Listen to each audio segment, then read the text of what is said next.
Ferenc Máté, born 1945, in Hungarian Transylvania, grew up in Budapest. He escaped Hungary with his mother after the crushing of the 1956 revolution by Soviet tanks.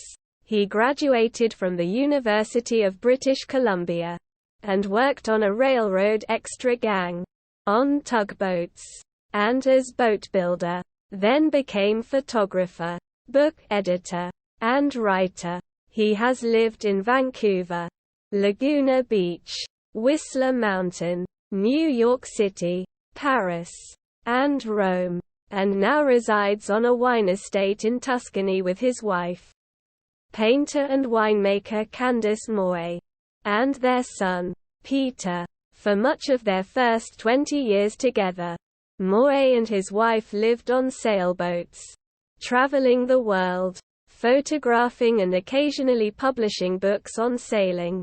His first book, From a Bare Hull, written when he was 28, was cited by Yachting Magazine as worthy of a much older man with a lifetime of boat-building experiences.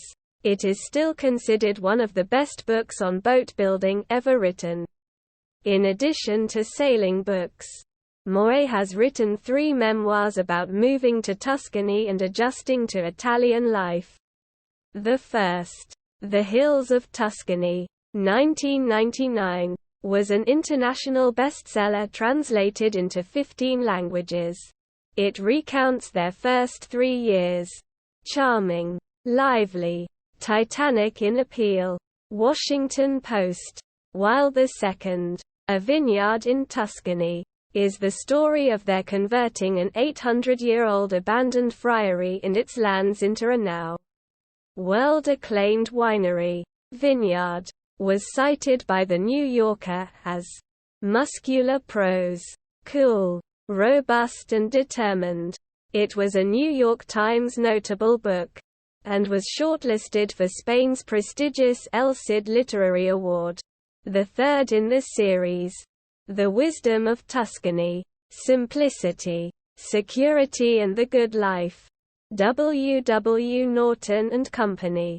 20 October 2009. Examines our chaotic, crises-driven society and offers the best alternatives based on centuries-old Tuscan tradition. He emphasizes the importance of small communities, independence, closeness to nature, and good food and good wine as important factors in a healthy and happy lifestyle.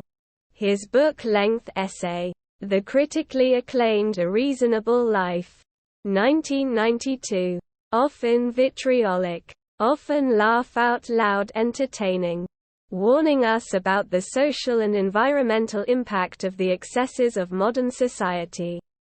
Foreshadowed by 25 years the calamity of runaway global consumerism.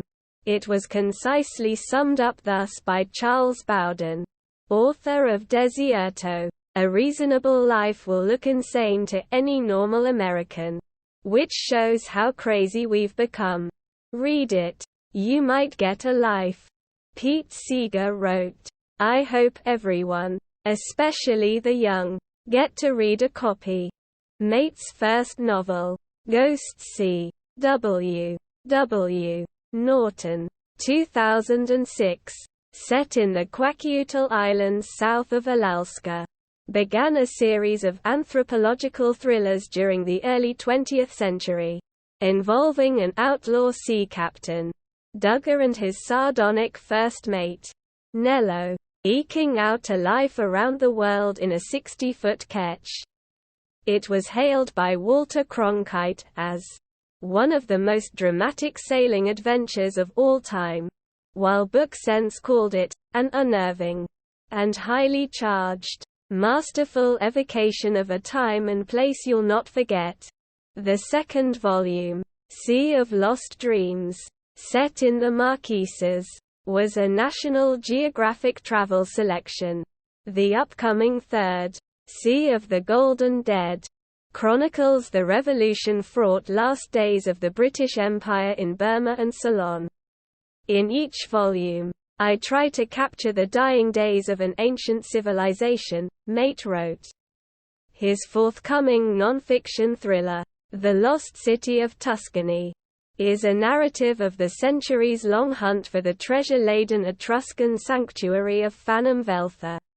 The Etruscans' long-lost, sacred city that has been an obsession of historians, archaeologists, adventurers, and grave robbers since Roman times.